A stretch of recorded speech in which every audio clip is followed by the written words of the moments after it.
You sit in a cold hut in the English countryside. Outside, the war is being lost. In front of you sits a typewriter that isn't a typewriter, spitting out letters that mean nothing. Every one of those letters is a German order, and you cannot read a single one. That is where this story begins. Not on a battlefield, in a room full of paper, pencils, and people who refuse to sleep. For most of human history, a secret was only as safe as the trick that hid it. Shift the alphabet a few steps, and you have the Caesar cipher, the one Julius Caesar used to protect his commands. Wrap a strip of leather around a rod, and the Spartan scytale scrambled a message into nonsense until someone wrapped it around a rod of the exact same size. Clever, fragile, breakable by hand. But the machine humming in front of you is different. It is called Enigma, and it was built to make those old tricks look like child's play. Picture it. A wooden box, a keyboard. Above the keys, a panel of small lamps, one for each letter. You press A, and a different letter lights up. You press A again, and a different letter lights up than before. The same key, a different answer every single time. How do you break a code that never repeats itself the same way twice? Inside the box sit rotors, spinning wheels of wired contacts. Each time you press a key, a rotor turns, and the entire secret alphabet shifts. 3 rotors, chosen from a set, slotted in a chosen order. Behind the keyboard, a plug board swaps pairs of letters before the signal even enters the wheels. Multiply all of those settings together, and the number of possible configurations climbs into the millions of millions of millions. The Germans did the math. They decided Enigma was unbreakable. You have heard that word before. Unbreakable. History is littered with it.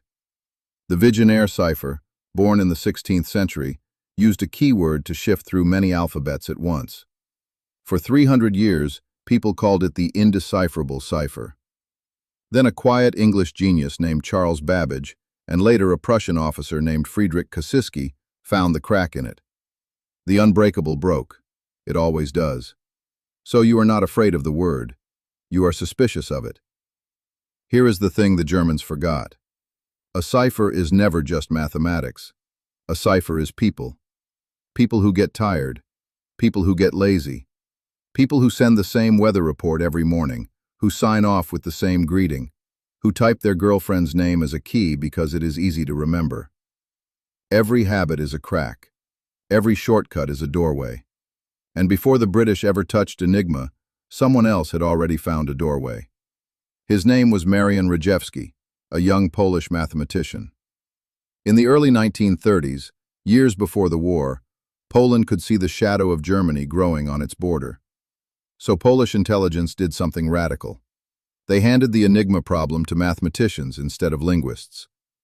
Rejewski attacked the machine with pure algebra.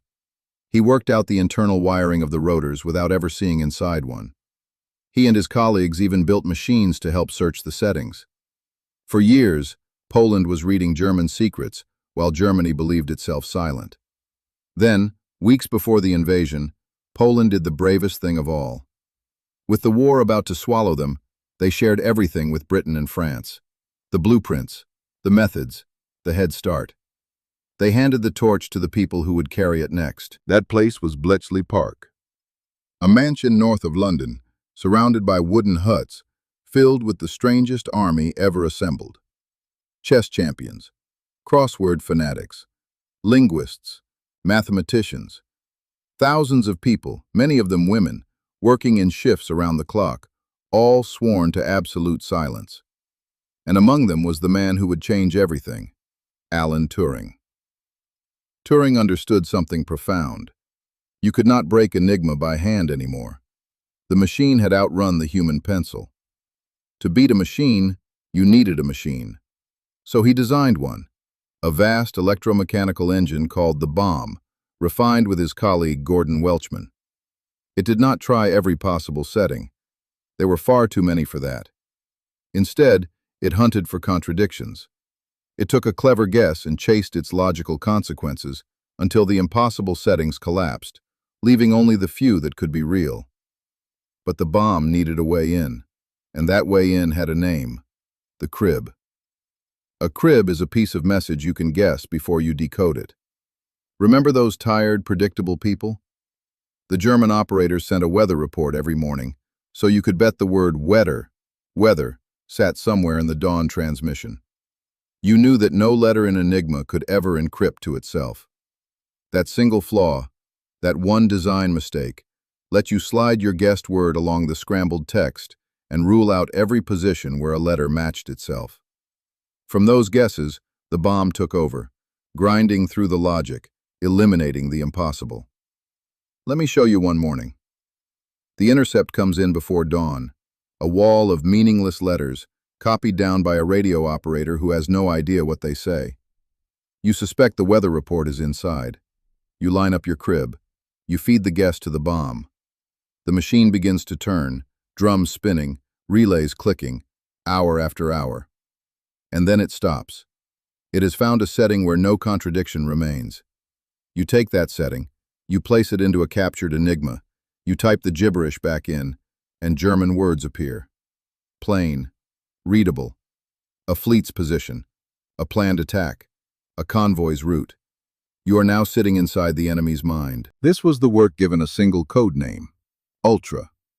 The intelligence pulled from broken Enigma traffic, and it bent the war. In the Atlantic, German U-boats were strangling Britain. They hunted in packs, sinking the supply ships that kept the island alive. Britain was weeks from running out of food and fuel. But when Bletchley could read the U-boat's orders, convoys could be steered around the wolf packs before they ever struck. Ships that would have been sunk arrived safely. The food kept coming. The island held. Historians argue the breaking of Enigma shortened the Second World War by perhaps 2 years and saved many millions of lives. 2 years. Think of every battle that never had to be fought because someone in a cold hut could read tomorrow's orders today. But here is the twist that should stay with you. The greatest secret was not what they knew. It was that they knew anything at all. If Germany ever suspected Enigma was broken, they would change the machine, and the doorway would slam shut. So the codebreakers had to do something almost unbearable. They had to let some attacks happen. They had to watch ships they could have saved, sometimes, to protect the larger secret. Every use of Ultra was wrapped in a cover story, a spotter plane that happened to find the convoy, a coincidence invented to explain the impossible luck. The hardest part of holding the enemy's secret was hiding that you held it. And the unbreakable machine? It was never broken by brute force. It was broken by predictable habits, by a flaw that let no letter be itself, by a Polish head start and an English machine, and above all by people who outthought other people. The math was never the weak point. The humans were. That is the lesson that runs through every chapter of this story, from the scytale to today. Codes do not fall to magic.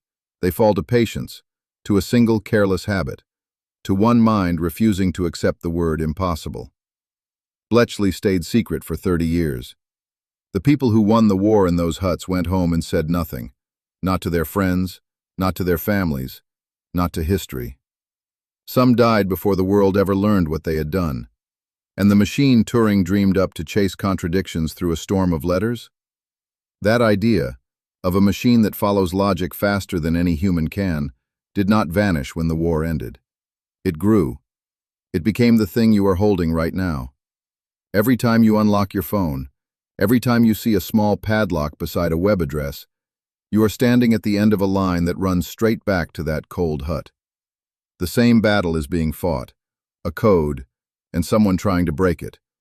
Only now the machines are faster, and the stakes are your messages, your money, your private life. So think back to where you started. A cold hut, a war being lost, a typewriter spitting out letters that mean nothing. By the end, those same letters meant everything, and the people who learned to read them never told a soul.